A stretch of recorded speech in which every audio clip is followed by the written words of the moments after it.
All right, tough ball game. We clearly had some chances. We swung the bats well at times.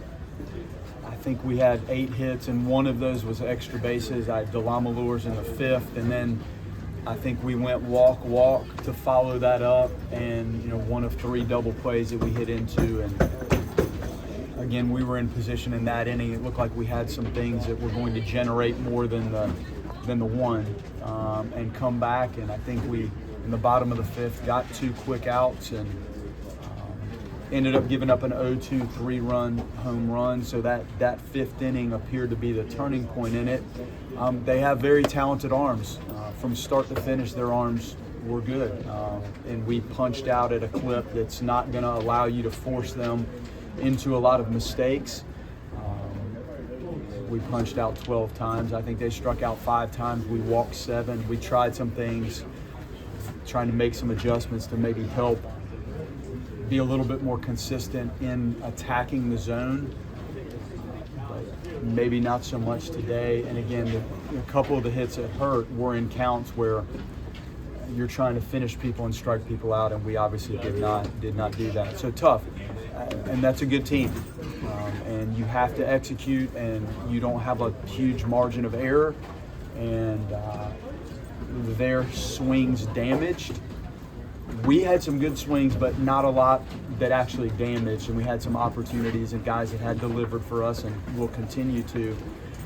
It really wasn't in the cards tonight. We hit into 3 double plays, and if there were chances to try to create a little bit more, I wish I could have found a way to do it, but they played a better game, and when you play a better, more solid game in this setting, you tend to win, and they did. It feels like you guys are just searching for the big hit at the right moment right now. Do you feel like you're getting the quality of at-bats that you want to see, or is it just trying to get more consistent? Sporadically, I think we are. Not overall, no, I don't. And when you're not getting enough quality at-bats, the pitch selection and the ability to make the kind of contact you need to actually generate more extra base hits, you need to have a third or more, easily a third or more of your hits should be extra base hits if you're going to be in a position to do some damage. And we had 1 of 8, and they had 3 of 6 were extra base hits, and that's really the difference. But when you also walk 7 people and only strike out 5, and offensively we punch out 12 times, you can see how difficult that might be to work your way out of.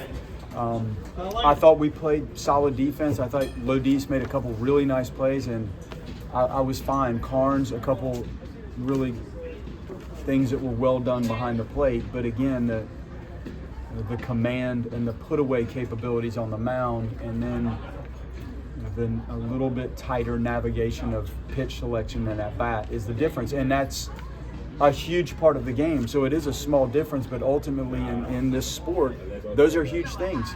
And we haven't done them as well in the last several games as we have previously. The last 4 being the quality of arms you faced in the last 4. I mean, you're going to have plenty more series, I imagine, the rest of the way of facing that quality. What lessons do you hope guys can learn from going against that quality of arm with more on the schedule? Yeah, what the secondary pitches look like and how to kind of stay within yourself as the velocity increases, then the secondary pitches create a little bit more vulnerability because you're a little more geared to mid to upper 90s type fastballs. So then you become a little bit more prone to maybe chasing some of the secondary pitches. So that push and pull dynamic of seeing a little bit more velocity and then maybe a tighter, better secondary pitch, especially for some of the younger guys.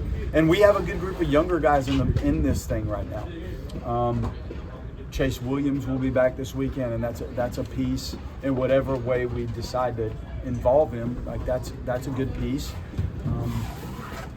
But overall, the velocity combined with the better off-speed pitches, some of the guys that haven't been in this before and repeatedly had to deal with that are learning it on the fly a little bit, and that's part of the growth. And we need to try to find ways maybe to create a little bit more offensive gamesmanship for a couple of them. But those are tough lessons to learn on the fly here, and some of them are in the thick of it right now. What are you gonna do to try to not let this 3-game losing streak like spiral out of control going into conference play next week? Look, it's about the execution of the stuff, and I've told you guys that throughout the course of whether we're winning or whether, in this case, we are not. It's pitch execution with quality stuff at times in the strike zone and at times out. Step one. Game control on the mound. When things come up, you have to be in control of the game. I thought that was fine today. The savviness of the defense and the anticipation of what's going on defensively, I think that's been fine. But then it's the less than 2 strike hitting piece, and then half of the at-bats will be with 2 strikes. I didn't get that number tonight, but over the long haul, half of the time you walk up there as a group, it's going to end in a 2-strike count of some form or fashion. And you have to be a little bit more adept in managing and yet not chasing. Some of the strikeouts were on pitches clearly out of the zone, and there were a few that we took pitches that were too close to take or in the zone clearly. So that's it. And I don't worry about the makeup and the moxie of what's going on. You just have to saddle up and get back to the executional pieces of this. That's it. The guys are fine, but the execution is not. One more. Do you have an idea? You could talk about it Thursday if you want. Do you have a timeline maybe for how long you might be without Jackson? I guess how much do you think you miss his quality of at bats? Just tough. He brings a dimension to it that the on base and the energy and that sort of thing and the spraying it around. I don't know yet. Like, he's had a couple things done, and we have to see how that takes before we know where he is. But Chase had live at bats in the middle of the thunderstorms yesterday in the cage, but he looked good, and I'm excited about what he brings to the table. You guys just haven't had to see. I think he's gotten to play in six games, and he brings a nice layer of dimensions to the game, and it will be nice to have him back. He was out here diving around today. I think Jackson's a little ways off yet, but not way off, but I think there's a little time required still.